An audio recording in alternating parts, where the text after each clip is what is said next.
Thank you, Mr. Chair. And I think I'm a little confused. I was checking some of the materials regarding this act, and I note from the material, I think it's actually on your webpage, it says the MSA was last reauthorized and extensively amended in '06, although the authorization of appropriations expired at the end of fiscal year 2013, the Act's requirements remain in effect, and Congress has continued to appropriate funds to administer the Act.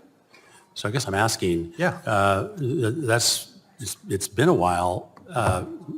Suddenly, there's been some illusions that somehow, if this doesn't get passed, it's as there's some huge vacuum. Now, what you're suggesting is that your bill is a vast improvement over that which currently is in place. But it doesn't mean there's no bill in place at this point. Is that correct? May I respond? Yeah, please. Certainly not suggesting that, but the reason that Republicans and Democrats have been trying to reauthorize this law now for pretty much as long as I've been in Congress is that it's due for reauthorization, and it's a really important law.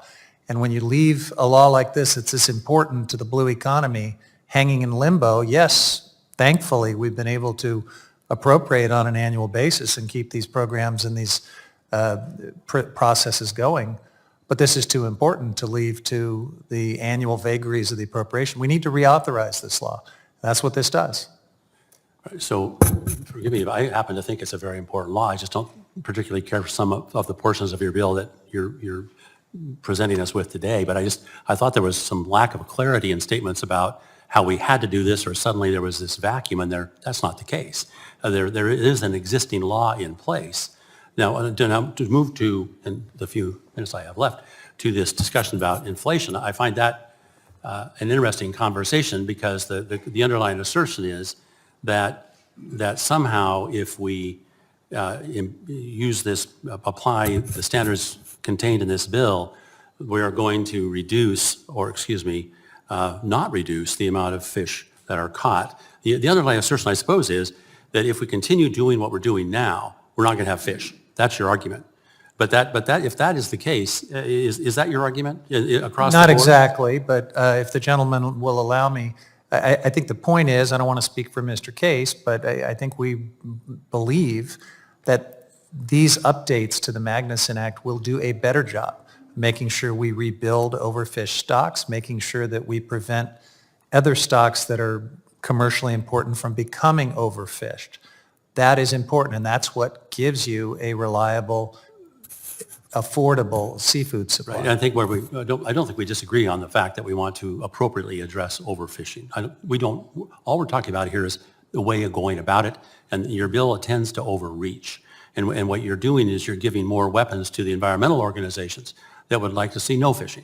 And so what we fear is that instead of the Goldilocks approach that you're suggesting your bill is going to achieve, we find something that is far less beneficial to those who make a living fishing. And so I think it's very, very safe to say that we have very, very substantive concerns about how you're approaching this. That's why the amendments. So I just want to assure you that we share your concerns, and that's why Congressman Young, I'm sure, was doing his very, very best to get this reauthorized with appropriate control features in place. Where we're disagreeing is the nature of what's appropriate. So with that, Mr. Chair. And if the gentleman will allow, I appreciate the dialogue, and just from our perspective, from my perspective, this is all about making sure folks who make their living on the water can actually catch fish. It's all about catching fish. That's the whole point. And a lot of people who make their living catching fish support this bill as we propose. So the idea that it's all about shutting down fisheries is completely disconnected, I think, from the substance and the reality of this bill. But we can disagree about some of it.